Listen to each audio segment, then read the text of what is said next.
Good morning. How are you today? Good. All right. Episode 15. I made episode 15A. This is going to be episode 15B because fear is a topic that we need to address a little more in detail. All right. Let's start. Now, fear is going to be a player in your life. You got to decide how much.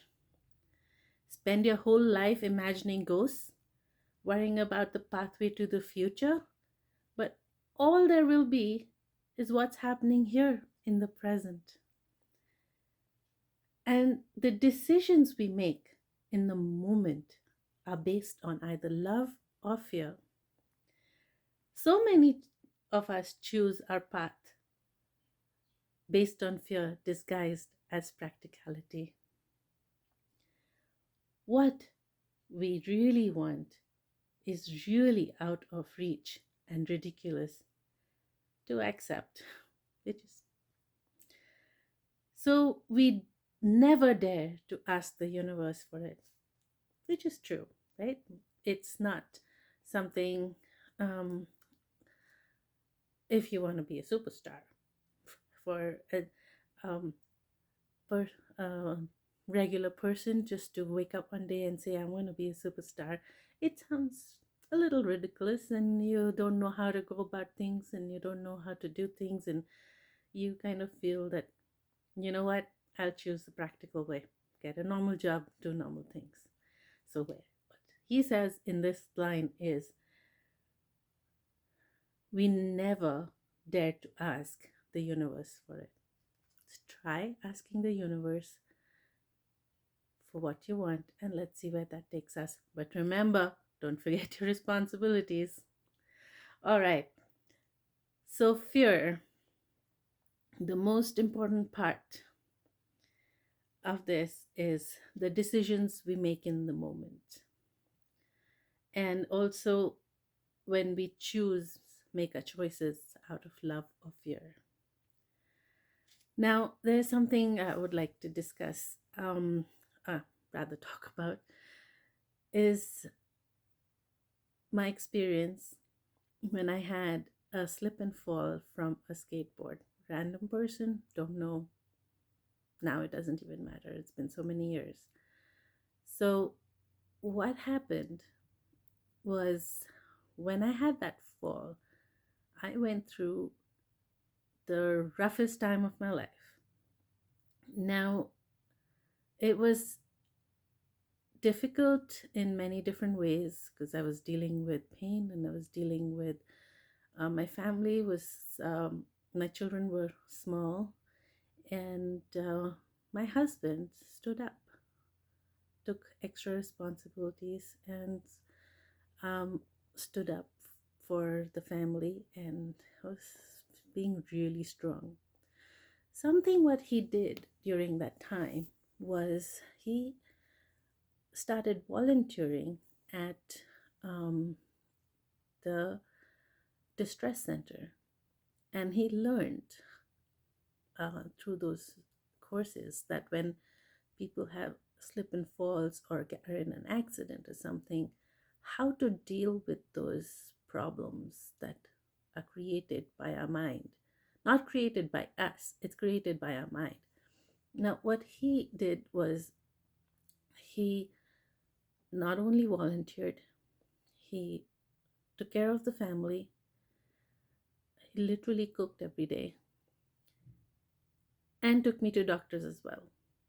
Because none of the doctors knew what was going on. I was going from pillar to post and was going from doctor to doctor, but really didn't know, from one MRI to one scan to one x ray, didn't know what was going on, didn't know what was happening, but it was really, really difficult to deal with.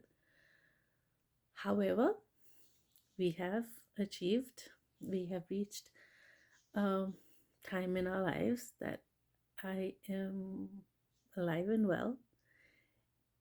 And the most other most important part, not only the part that my husband took care of me.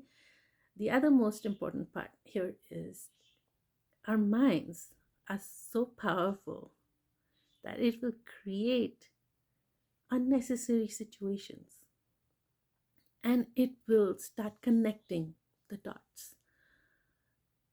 Suppose there was a fire 2 blocks down um, the road, or a fire in the forest close to your house.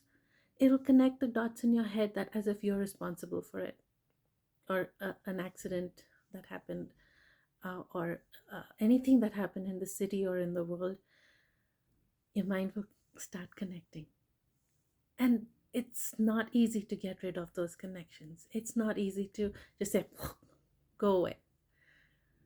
So there's a technique that I learned, and I have also spoken about in past episodes, that you can park your fears or you can throw them in the sun far, far, far away.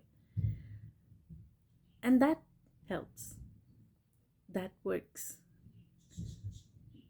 So try it and see what where it takes you, because really after major accident where I couldn't even move, and 2 surgeries after that, and I'm here, still here, still doing regular chores. And my biggest worry when I had the fall and I couldn't move was, how am I going to take care of my children and how am I going to do my chores? So my husband really stood up like a rock, and he took care of all of us, young children, injured wife, himself, and volunteered just to try and help me out. And that's when we have reached this point that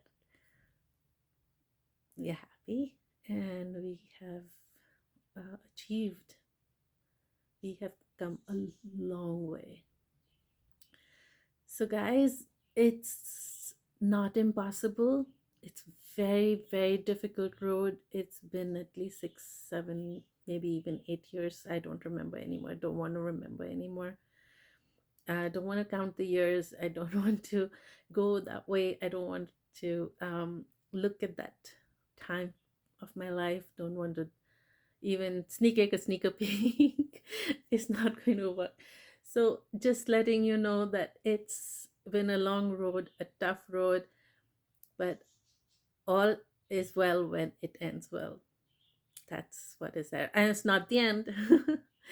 It's not the end. It is a beginning of a new life. It's a beginning of new encouragements and new everything. New happiness, maybe. Definitely. All right. And um,